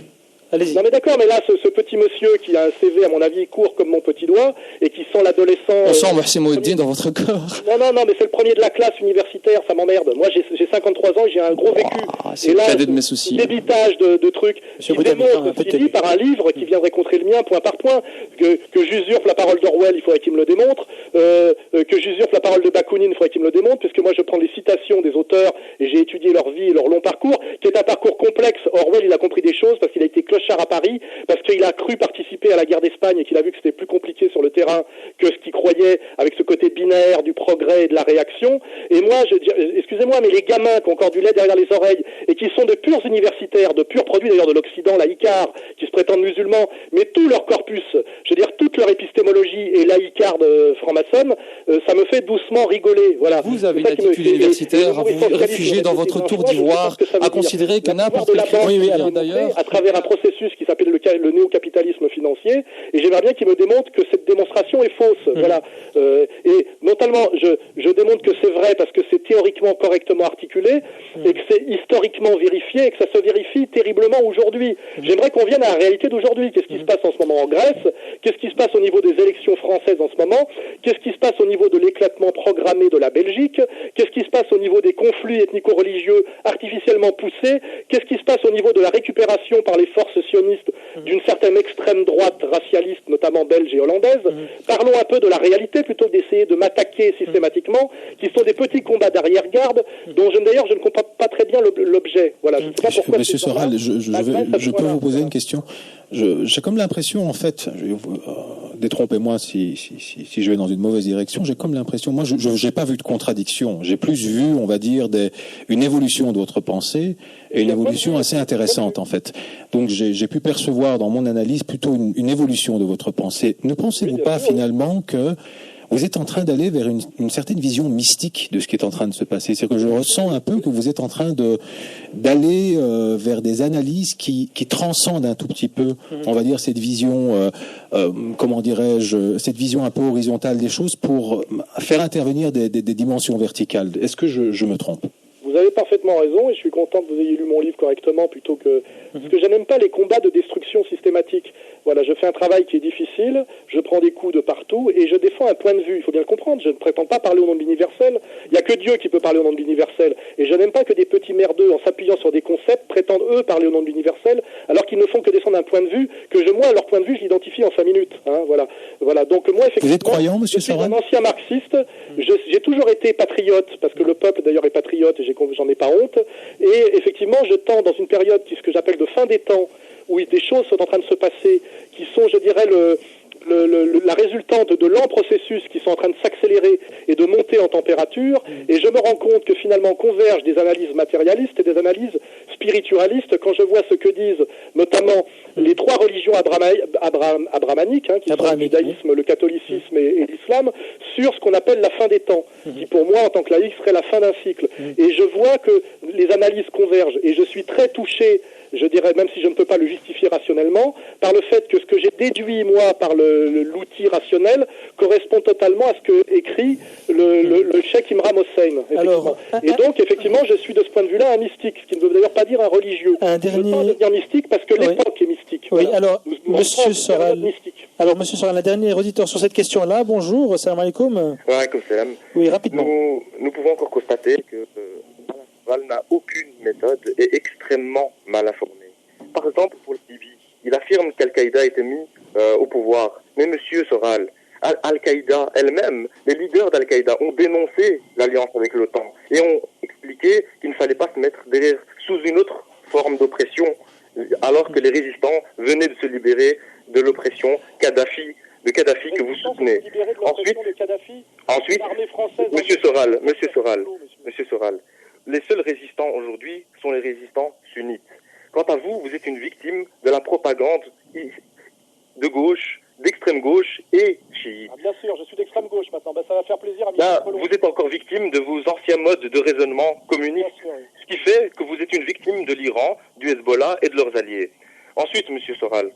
Bon, écoutez, ça m'intéresse pas d'entendre ce genre de conneries. Non, mais acceptez la critique à un moment. Je veux dire, on comprend bien que vous êtes un grand intellectuel. Alors, rapidement. Vous nous affirmez dans votre livre que vivre en Syrie est parfois meilleur que vivre en France. Excusez-nous d'être révoltés par tant de stupidité, par tant de médiocrité. Vous prétendez. Alors, rapidement. D'accord. Les réponses là-dessus, Monsieur Soral. Rapidement. Je suis un Français qui mène un combat anti-impérial d'un point de vue français et qui essaie de voir qui sont ses amis et qui sont ses ennemis. Vos petites histoires sunnito-chiites ne m'intéressent pas. C'est votre problème de lutte interne du monde de l'islam qui fait d'ailleurs que vous passez votre temps à vous détruire les uns les autres. Ça ne me regarde pas. Voilà. Donc, je ne veux pas rentrer dans un règlement de compte sunnito-chiite sur cette radio, sinon je rentre chez moi. Ok, je pense qu'on a répondu à cette question. Je veux bien parler de mon livre. Mon livre ne fait pas une apologie du chiisme contre le sunnisme. Absolument jamais. Le message est passé. Il y a des tas de résistants sunnites qui sont des résistants à l'Empire, je l'ai toujours dit. Et d'ailleurs, et je dis simplement qu'Al-Qaïda, on ne peut pas en parler car on ne sait pas vraiment ce que c'est, car en fait c'est une nébuleuse. C'est exactement comme les Inanimus, là, voilà. Oui, donc, Monsieur Soral, on va passer à un autre point qui n'a rien à voir et qui est justement quelque chose qui vous intéresse et qui vous tient à cœur, c'est la France, c'est ce qui se passe en France. Mais on passe à autre chose maintenant, Justement, les gens, quand ils disent que vous avez évolué dans votre manière de voir les choses aussi, ne comprennent pas maintenant votre passage aussi d'une extrême gauche à une extrême droite. Maintenant, est-ce que vous pouvez nous expliquer justement, et lors de la dernière émission, quand nous vous avons invité ici, vous nous avez reproché de vous mettre systématiquement comme justement un allié du Front National, alors que maintenant on voit que vous êtes un fervent allié de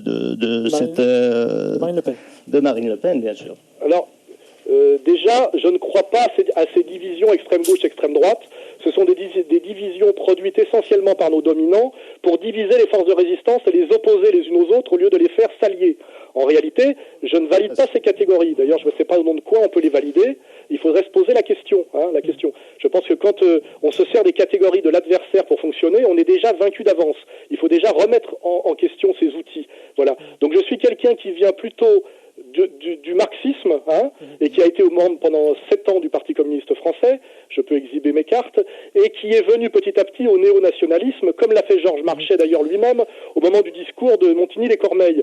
Ce passage au néo-nationalisme se justifie par une critique intelligente du processus capitaliste. Alors, on va se retrouver juste après une courte page de publicité, Monsieur Soral, qui se profile à l'horizon. On se retrouve juste après. À tout de suite. Voilà, de retour sur Radio Almanar avec Alain Soral à votre émission hebdomadaire du dimanche, Regard critique. Alors, Monsieur Soral, je reçois énormément d'appels de personnes qui estiment que vous ne soutenez pas la résistance, la vraie résistance authentique d'après eux. Oui, c'est eux, la résistance authentique. Et qu'évidemment, cette résistance devrait, selon eux toujours, s'incarner dans les militants sunnites authentiques. Alors moi, je vais vous répondre très clairement à cette question. Ma vision des choses est totalement celle de Cheikh Imran Hossein quand il parle de la guerre de Gog et Magog et de la manière dont l'empire mondialiste triomphera de ses opposants. Donc que les gens aillent aux écrits de Cheikh Imran Hossein, je partage totalement sa vision, même si j'arrive à ses conclusions par d'autres moyens. Je ferai une deuxième citation. Quand Ruth El-Krief demande à Bernard-Henri Lévy si ce n'est pas dangereux, ces révolutions arabes sunnites qui se mettent en place, si ce n'est pas dangereux pour Israël et ce qu'Israël représente, il répond « Je suis un défenseur inconditionnel d'Israël, je connais très bien la question, et je vous dis que ces révolutions arabes, c'est bon pour Israël. » Voilà. Donc je dis, moi je crois à l'intelligence satanique de Bernard-Henri Lévy. Et j'aimerais que... cette citation, pour moi, est la réponse. Lisez Cheikh Imran Hossein et réfléchissez sur la déclaration de Bernard-Henri Lévy. Voilà. Je pense malheureusement c'est mon analyse, et de toute façon, je n'en discute pas, c'est mon analyse.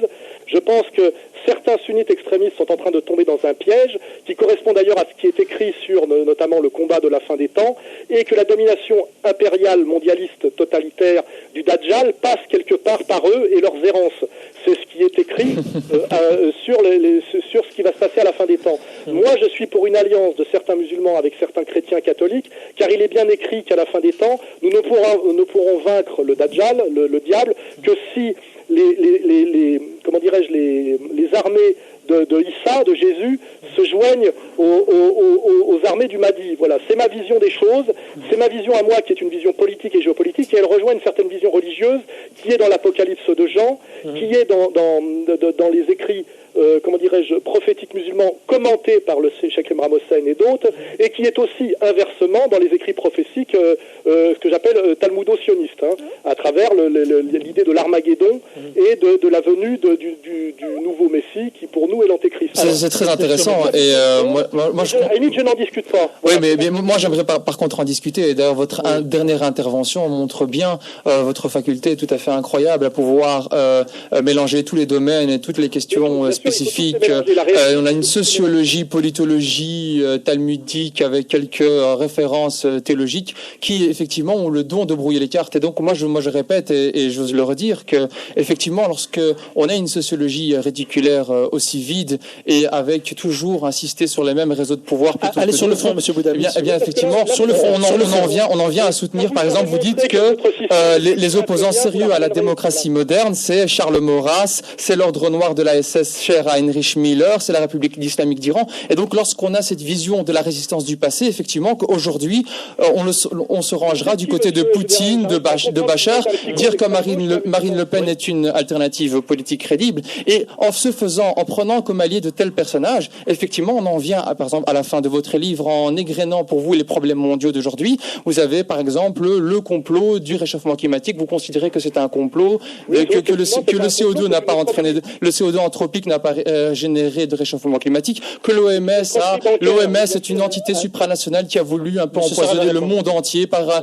une volonté de réduire la population mondiale avec son vaccin H1N1. Votre façon de voir le 11 septembre, effectivement, on voit que vous prenez comme alliés des gens tout à fait anti-humanistes et que d'autre part, vous prenez comme problème important aujourd'hui des problèmes qui n'en sont pas. Le H1N1 et le CO2 ne sont pas les problèmes qui concernent le monde aujourd'hui. Et donc votre sociologie ne peut qu'amener à regarder de faux problèmes et à délaisser les vrais problèmes. Monsieur Soral, là-dessus, s'il vous plaît. Oui, ça m'intéresse pas de parler avec ce monsieur. Qu'est-ce qu'il a comme contre-proposition à faire? Rien. Il critique. On dirait un type qui note le patinage artistique. Moi, je suis un gladiateur, je suis dans l'arène, et lui est dans les tribunes. Et il donne des notes. Je l'emmerde. Voilà, vous comprenez? Moi, j'agis, je fais quelque chose. Rapidement. Il ne produit rien, lui, au nom de quoi? Non, cette question-là. Et toutes ces valeurs, je sais pas, il parle. Toutes ces valeurs finalement sont maçonniques. C'est ça qui m'insupporte. Tous ces concepts, il les prend chez l'ennemi. Voilà, il prétend lutter contre l'empire. Toutes ces valeurs sont des valeurs impériales. Il me parle d'humanisme. Qu'est-ce que c'est que l'humanisme? Il faudrait le définir. Je sais pas, je viens discuter avec des musulmans. Des gens qui ne font pas des boucheries dans leur population, comme Bachar el-Assad, par exemple. Ça, c'est pas humaniste. Ce petit monsieur prétend lutter contre le colonialisme. Tout son bagage conceptuel est colonial. Voilà, donc il faut qu'il se pose la question de savoir... En quoi est-ce qu'il est colonial, monsieur Soral? Monsieur Soral, c'est facile. Des droits de l'homme. Les droits de l'homme font partie du bagage colonial. Donc je veux bien à la limite qu'on lutte contre le colonialisme au nom des valeurs de l'islam, ça c'est cohérent, mais pas qu'on lutte contre le colonialisme au nom des valeurs qui ont justifié le colonialisme. Eh bien, au nom de l'islam, je considère qu'il faut s'opposer à des gens comme Poutine ou Bachar et qu'il faut considérer qu'il y a des problèmes, notamment le néocolonialisme, qui sont plus importants que de savoir que le virus H1N1 a été fait par un complot maçonnique pour réduire la population de moitié, comme vous le soutenez dans votre livre de manière tout à fait absurde. Oui, mais bien sûr, quand vous avez dit que je suis absurde, moi je vous dis que vous êtes un petit con, c'est plus honnête. Ouais, s'il vous plaît, la question des insultes. Vous êtes mon ennemi, et ça ne m'intéresse pas parce que moi j'ai des vrais ennemis qui sont l'Empire. Vous êtes fidèle à vous, je sais, obligé de couper le micro.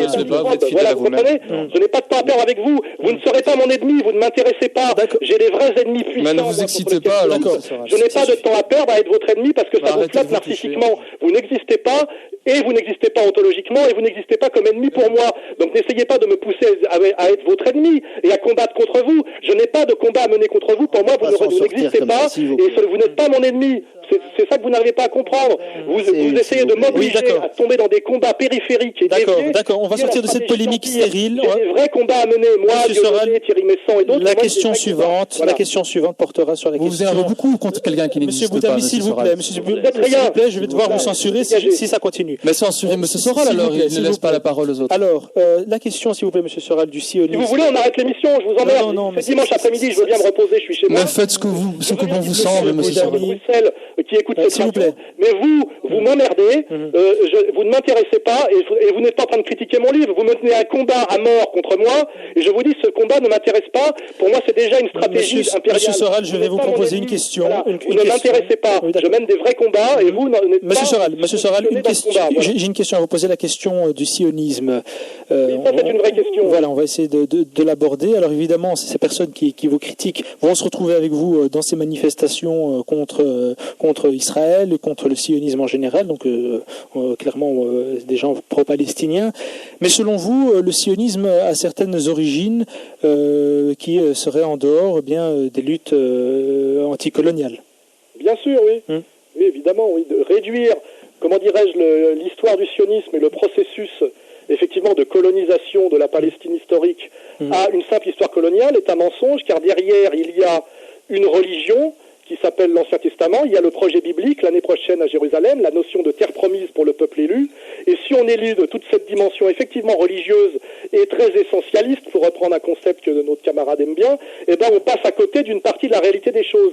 Et je pense qu'aujourd'hui il y a d'ailleurs un Israélien très courageux qui s'appelle Gilad Atzmon, qui a fait tout le travail de critique et d'autocritique sur sa vie elle-même, et qui dit on ne peut pas réduire l'histoire du sionisme à un simple processus colonial qui consiste à ce que des gens dominants aillent prendre possession d'un territoire étranger pour des raisons en général de domination économique. Là, nous sommes sur un projet qui est aussi un projet religieux, et nous le voyons bien d'ailleurs dans l'évolution de l'histoire d'Israël, qui au début se présente comme un État laïque et un État de pionniers contre une oppression européenne, et qui petit à petit avoue par une coalition qui est théologico-militaire, qu'ils sont en réalité les gens qui accomplissent le projet biblique de la terre promise pour le peuple élu. Et c'est pareil, moi-même j'ai évolué sur cette situation. Je suis passé de Chomsky à l'anti-Chomsky, parce que les 30 ou 40 dernières années me démontrent que cette vision strictement laïcarde et coloniale est insuffisante, et à force d'être insuffisante devient même fausse.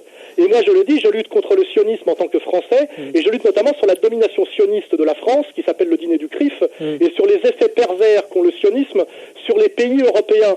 Parce que je n'ai pas raison non plus de m'exciter outre mesure sur la Palestine, car je ne suis pas palestinien. Et je n'aime pas les gens qui mènent des combats qui sont toujours loin de leurs problématiques personnelles. L'honnêteté, c'est d'avouer qu'on se bat d'abord pour soi-même et les siens. Voilà. Et je dis, moi, je combats le sionisme, parce que le sionisme a un effet très pervers en France, que je peux démontrer après. C'est pour ça que vous êtes investi dans un parti politique. Je dis que l'histoire de l'épopée sioniste n'est pas qu'une histoire coloniale, elle est bien au-delà, elle est une histoire profondément religieuse. Et je dis que quand Michel Colomb notamment n'ose pas aller jusque-là, il ne fait pas le travail jusqu'au bout, et qu'aujourd'hui ne pas admettre que l'histoire d'Israël est un combat, je dirais, religieux et un combat biblique, eh ben devient, à force d'approximation et d'analyse incomplète, devient un mensonge très contre-productif.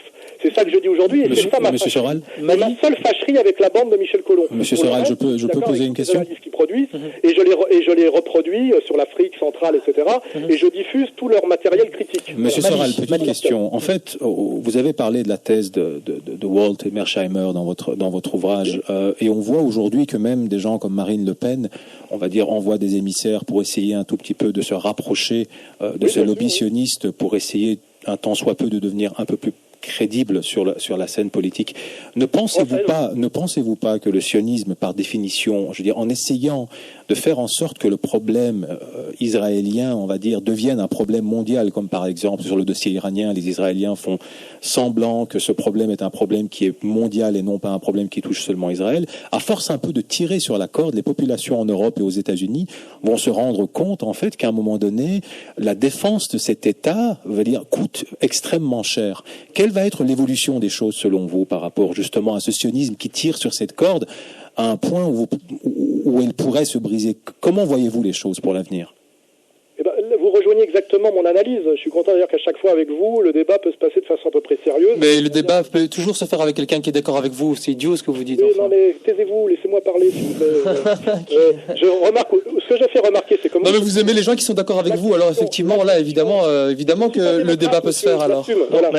Oui, on va laisser M. Soral continuer. Aujourd'hui, on voit que c'est très au-delà de la défense simplement de l'État israélien. On voit que ça instrumentalise toutes les politiques occidentales à un point tel que malheureusement, et je le reconnais pour ma plus grande honte, Marine Le Pen, pour essayer d'avoir le droit d'exister comme personnage politique français accepté par l'arc républicain qui veut dire d'ailleurs maçonnique, voilà, elle est obligée de faire des allégeances appuyé à la question israélienne, alors que c'est une question de politique étrangère qui ne devrait pas être centrale en France. Justement, un éditeur, M. Sorel, n'est pas simplement la question de la colonisation lointaine d'un territoire qui est le territoire de la Palestine, mais c'est la question de la domination au nom d'une vision du monde, d'une communauté dont la puissance vient essentiellement des féodalités financières et qui finalement détournent de leur objectif et de leur projet ce qu'on appelle les démocraties occidentales. Et que donc ça tord toute la réalité des choses. Et c'est d'ailleurs ce sur quoi Mearsheimer et Walt ont mis le doigt aux États-Unis, où un universitaire de haut niveau républicain allié à un universitaire de haut niveau démocrate ont produit une espèce ont tiré un signal d'alarme en disant qu'aujourd'hui, contrairement à ce que dit Chomsky, la politique pro-israélienne des États-Unis n'est pas les intérêts bien compris de l'impérialisme américain, mais est liée à la domination via le Congrès et via la puissance d'argent du lobby judéo-sioniste américain, une soumission des intérêts américains bien compris aux intérêts israéliens. Et ce qui veut dire à un moment donné qu'on est dans une période où on se demande si l'impérialisme américain ne va pas muter à travers le processus mondialiste au passage d'une capitale qui serait Washington à une capitale qui serait Jérusalem, capitale du monde unifiée, ce qui est le projet explicite de M. Attali, qui ne produit jamais qu'une version laïcisée pour le grand public du projet bien compris que j'appelle ce talmudo-sioniste. Voilà.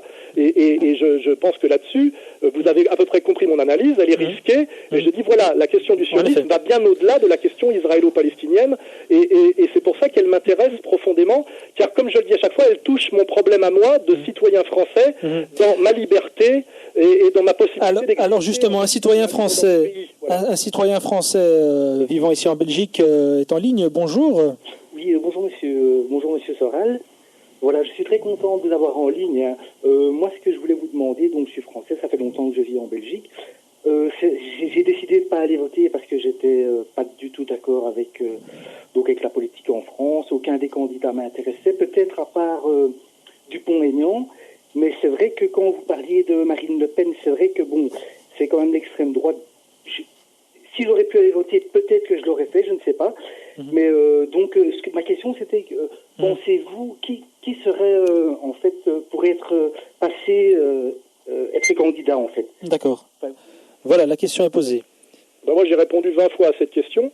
J'ai dit que effectivement, moi, j'avais essayé de faire évoluer la ligne du Front National, dont je suis certain, à la suite d'une analyse de long terme et concrète, que le Front National est le seul mouvement d'opposition justement au mondialisme en France, parce que c'est pour des raisons de hasard historique, de boutique familiale, c'est le seul parti qui a encore un petit peu d'indépendance et qui n'est pas entièrement dans la main des mondialistes. Voilà. Donc, alors après, moi j'ai essayé de faire évoluer ce petit parti qui idéologiquement était d'ailleurs assez confus et complexe, en partie anti-libéral et en partie, je dirais, pro-musulman, ce qui était assez risqué. J'ai réussi sur le premier plan. C'est-à-dire que Marine Le Pen est passée du libéralisme à l'antilibéralisme et à l'antimondialisme, qui est une critique du libéralisme dans ses phases récentes. Mais par contre, elle est restée sur l'anti-islam. C'est pour ça que je suis parti du Front National et que moi, en dehors du Front National, je mène un combat pour essayer, ce que j'appelle la réconciliation nationale, d'infléchir la ligne trop anti-musulmane de Marine Le Pen. Voilà. Je n'y arrive pas vraiment et je le déplore. Mais après, moi, en tant que citoyen français et patriote français, au premier tour, je le dis en mon âme et conscience, je voterai si Marine Le Pen a les signatures, ce que le système essaye de faire en sorte qu'elle ne les ait pas. Je voterai en mon âme et conscience, malgré tout, parce que je suis un politique, c'est la stratégie du moins pire selon mes intérêts à moi, je voterai malgré tout au premier tour pour Marine Le Pen. Je pourrais très bien ne pas le dire ou le cacher, mais je ne suis pas un menteur, ni un lâche, ni un manipulateur, et donc je dis bien que je voterai pour Marine Le Pen au premier tour, bien que sur la question de l'islam, elle me déçoive beaucoup. Mais je vous dis, elle le fait surtout parce qu'elle sait que si elle ne joue pas cette carte-là, sa diabolisation via les très puissants réseaux sionistes qui contrôlent les médias. Je ne vais pas vous faire le... Vous allez perdre des adhérents à votre association, M. Soral. Elle ne pourra pas... Le soutien de Marine Le Pen, le soutien de Alain Soral à Marine Le Pen est tout à fait logique et en cohérence avec sa manière d'analyser le passé. Moi, je maintiens, et je le redis ici, avec sa nostalgie des régimes anciens, sa façon de citer effectivement des auteurs réactionnaires et de réactiver des idéologies qui sont tout le temps dans l'ancien. Alors à ce moment-là, le prophète des auteurs réactionnaires... Mais laissez parler les autres. Enfin, le but d'un débat, c'est quand même qu'il y ait des contre-arguments. Alors je peux comprendre dans votre mégalomanie maintenant qui est notoire que vous ne pouvez pas supporter le contre-argument, mais un débat où vous ne laisserez pas parler les autres, effectivement, là, ça ne sert à rien. On pourrait faire les officines de publicité. Je ne vous ai pas invité, moi, je ne sais pas qui vous êtes, et je ne vous trouve pas légitime pour m'agresser, c'est tout. Il y a un monsieur qui a envie de discuter avec moi et qui a l'air d'être pertinent et calme, mais vous êtes dans un combat contre moi que je refuse. Je suis un boxeur qui a un certain palmarès, et vous, pour moi, vous ne méritez pas de boxer contre moi. C'est ça que je dis clairement, vous voyez, car vous n'avez pas les qualifications. Décidément, vous n'êtes pas sélectionné. Je joue en première division, vous ne jouez pas en première division. À voter Marine Le Pen avec vous. Dominique de Villepin n'est pas plus intéressant dans ce cas-ci. Je veux dire, il a quand même tenu des propos assez, on va dire, contre Sarkozy. Mais Monsieur de Villepin est à 1% dans les sondages et il n'ira pas. Il n'a pas les signatures, il ne les cherche pas et il n'ira pas. Donc je vous fais remarquer qu'on vote pour des candidats qui sont présents à l'élection. Voter pour des candidats qui n'y sont pas, ça s'appelle de la métaphysique. Vous voyez ? C'est-à-dire que qui sera présent au premier tour ? On se retrouve juste après une courte page de publicité pour la dernière partie de notre émission. À tout de suite. Voilà, de retour à la dernière partie de notre émission Regard Critique avec toujours Alain Soral. Alors, Monsieur Soral, on a parlé de Marine Le Pen juste avant. Bon, vous avez dit effectivement que vous allez voter pour elle en votre âme et conscience. Ce qui n'est pas sûr, car elle a du mal à avoir les signatures. Oui, si jamais elle les a, donc dans cette possibilité-là. Mais étant donné que vous connaissez quand même son discours islamophobe, anti-musulman, je déplore et j'imagine que vous allez perdre beaucoup d'adhérents. Étant donné que beaucoup de musulmans vous écoutent et qui vont être les premières victimes en première ligne. À mon avis, de pas grand-chose, car je ne pense pas que Marine Le Pen n'ait ni le projet ni les moyens, je veux dire, de nuire aux musulmans du quotidien. Si jamais, d'abord, il faut bien comprendre qu'elle ne sera pas élue. Je pense que vous admettez quand même, puisque dans le si jamais, évidemment, vous votez pour une personne que vous espérez voir présidente. Non, elle ne peut pas être élue. Je suis dans le réalisme. Par contre, j'aimerais qu'elle soit présente au deuxième tour face à François Hollande. Je voudrais qu'elle éjecte Sarkozy du premier tour, pour toutes les raisons du monde. Parce que d'abord, Sarkozy s'est fait élire sur les promesses du Front National en 2007 et qu'il a trahi toutes ses promesses. Deuxièmement, parce que Sarkozy est un agent de l'Empire, lui, il n'y a aucun doute, un agent israélo-américain intégral, parce qu'il a détruit tout ce que De Gaulle avait essayé de faire pour recréer un peu d'indépendance française après la 4e République. Pourtant, son slogan, c'est la France forte. À mort contre Nicolas Sarkozy, dans un premier temps, qui est président de mon pays et qui quand même a le pouvoir dans ce pays et qui correspond d'ailleurs à la convergence de tas de réseaux dont on pourrait parler. Donc j'aimerais, pour des raisons morales et politiques, que Marine Le Pen éjecte Nicolas Sarkozy du premier tour. C'est mon souhait, ma volonté de citoyen français de combat que j'assume. Après, Marine Le Pen ne pourra pas être élue, c'est certain. Par contre, je pense que l'entre-deux tours, le débat qu'il y aura entre François Hollande et Marine Le Pen, et qu'on découvrira que la candidate soi-disant d'extrême droite est la candidate anti-mondialiste et anti-banque, et que le candidat soi-disant du Parti socialiste est le candidat de l'oligarchie bancaire, sera une période très intéressante d'un point de vue pédagogique et d'un point de vue de destruction de tous les présupposés et de toutes les catégories de domination. Ça, c'est ça qui m'intéresse, c'est de faire avancer le travail pédagogique. Tout ce que je fais depuis des années, c'est d'essayer d'aider à la compréhension et donc à la liberté des gens pour qu'au moins ils puissent juger en conscience. Donc je fais un travail, je dirais, toujours de détricotage du mensonge de la domination. Et quelque part, je n'ai pas grand-chose d'autre à y gagner que le plaisir d'avoir porté des coups à l'ennemi, qui est effectivement cet ennemi qui est l'Empire et qui domine par une idéologie dominante. Monsieur Soral, qu'est-ce que vous pensez Marine Le Pen pourra être utile pour faire ce travail, je dirais presque malgré elle, de déconstruction de l'idéologie dominante gauche-droite, soi-disant qui est le... Monsieur Soral, qu'est-ce que vous pensez des propos de Claude Guéant par rapport à la supériorité de civilisation sur d'autres? Qu'est-ce que vous pensez de sa dernière déclaration par rapport à cela? Je pense que c'est une petite phrase qu'il a sortie exprès, qui lui a été proposée par son conseiller Buisson, pour bien montrer qu'il visait, par cette petite phrase perfide, l'islam, vous voyez, et pour bien envoyer un petit message aux électeurs, je dirais, entre guillemets, d'extrême droite, qui, eux, votent par peur de l'immigration, et de l'immigration, je dirais, musulmane, puisque maghrébine. Donc il l'a fait exprès. Ce qui est tragique, c'est qu'il lui a été répondu à gauche par un élu de la Martinique, je crois, qui a tout de suite fait référence au nazisme. Je ne crois pas, moi, que les nazis soient responsables de l'histoire coloniale. L'histoire coloniale est une histoire faite par la démocratie maçonnique et la Troisième République. Non, mais je vous pose la question par rapport à la teneur de ce qu'il a dit, pas à la stratégie politique, évidemment. C'était quoi la phrase exacte? La phrase exacte, c'était justement de prétendre que toutes les civilisations ne se valent pas, en fait. C'est une phrase qui ne veut rien dire. Les civilisations sont différentes. Donc après, pour les comparer, c'est selon un système de valeurs et des critères. Les systèmes de valeurs à travers lesquels on compare les civilisations sont les critères occidentaux, donc les critères de la civilisation qui dominent historiquement actuellement. Pourtant, vous soutenez les bienfaits de la colonisation française, Monsieur Soral. Mais oui, et c'est donc là en Algérie. Vous êtes les premiers à lancer ce genre de petites phrases assassines, comme lorsque vous avez dit de Ouria Boutelja qu'elle a beau jeu de critiquer la France aujourd'hui, mais que si il n'y avait pas eu la colonisation en Algérie, elle serait dans sa montagne en train de souffrir des conditions patriarcales. Et donc, quelque part, vous réactivez vous-même. C'est une évidence. Voilà. C'est-à-dire que critiquer la colonisation au nom des droits de l'homme, c'est critiquer la colonisation au nom de ce qui a produit la colonisation et de ce qui a été importé au Maghreb par la colonisation. Donc je vous renvoie à votre contradiction interne.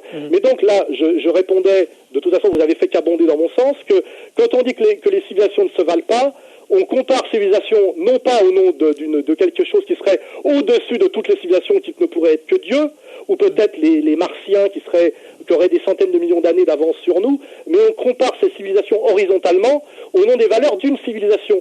Donc ça veut dire que ce n'est pas pertinent d'un point de vue épistémologique, et ce n'est jamais qu'une déclaration, je dirais, de guerre, ou une prétention à, voilà. Donc je comprends tout à fait la phrase de Guéant, c'est une petite phrase politicienne, perfide et assez dégueulasse, qui sur le plan épistémologique et philosophique ne vaut rien. Voilà. Mais qui rejoint pas mal de vos propres pensées par contre. Et donc on voit dans votre réactivation de cette idée que la colonisation a amené quand même quelque chose de bien, dans la mesure où si aujourd'hui les Maghrébins peuvent critiquer l'Empire, c'est grâce à la colonisation et qu'apparemment il y a des boucheries. Toutes les boucheries ne se valent pas. Mais il va falloir couper parfois, Monsieur Soral, parce que non, allez-y, continuez, Monsieur Boudami. On me coupe souvent, mais on le coupe rarement, lui. Donc je peux pas passer. Mais vous êtes véritablement l'agresseur le corpus occidental colonisateur. Vous n'avez pas confiance. Vous êtes un petit colonisé arrogant.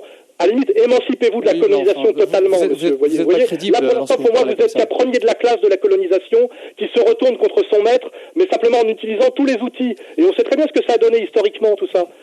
Voilà.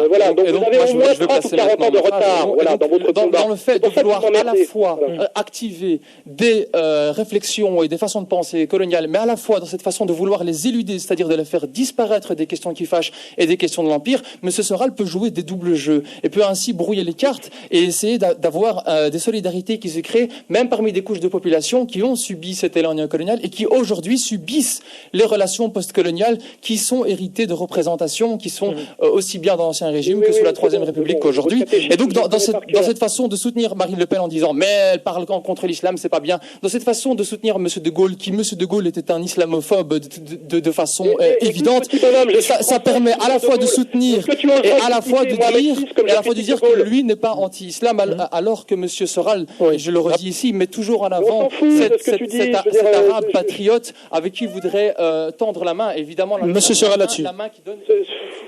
Il m'emmerde, votre petit bonhomme, là. Vous avez fait venir un chien, mais c'est pas un chien, c'est un teckel. Je veux dire, je connais tout ça, tous ces types qui m'emmerdent toute la journée. Il ne fait que répéter la même chose, son disque est rayé. Je tends la main, en tant que patriote français, à certains musulmans qui sont sur le territoire français, qui sont français de confession musulmane, pour un combat commun comme une domination, qui est notamment la domination américano-sioniste sur la France.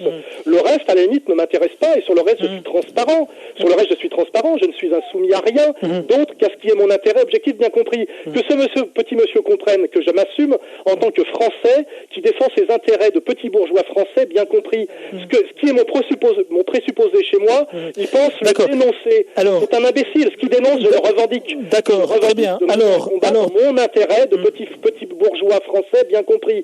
Est-ce que c'est clair et net? On peut arrêter d'en parler. Je me bats en tant que petit D'accord, on va finir avec le sociologue néo-nationaliste et que je voterai Marine Le Pen à la présidentielle. Alors, monsieur Soral, pour d'autres intérêts que les miens. Pour les universitaires qui nous écoutent, Monsieur Soral, assumez-le. Oui, Monsieur Soral, pour les universitaires qui nous écoutent, c'est les 20 années, ou la dizaine d'années, pardon. La question de l'identité du sujet et de l'objet dans les sciences humaines, voilà. Oui. C'est qu'en réalité, on parle jamais d'un point de vue qui est transcendant à la question sociale, car les sciences humaines ne sont pas des sciences exactes et abstraites. Ce sont des sciences dans lesquelles nous sommes impliqués et immergés. Justement, parmi ces personnages, Monsieur produit un discours critique qui, en dernière instance, est l'intérêt de sa position de classe, de sa position historique et de sa position nationale. Monsieur Soral, par rapport à ces questions, justement, par rapport aux sciences humaines, c'est les 10 années, donc la mort de Pierre Bourdieu, du sociologue français Pierre Bourdieu.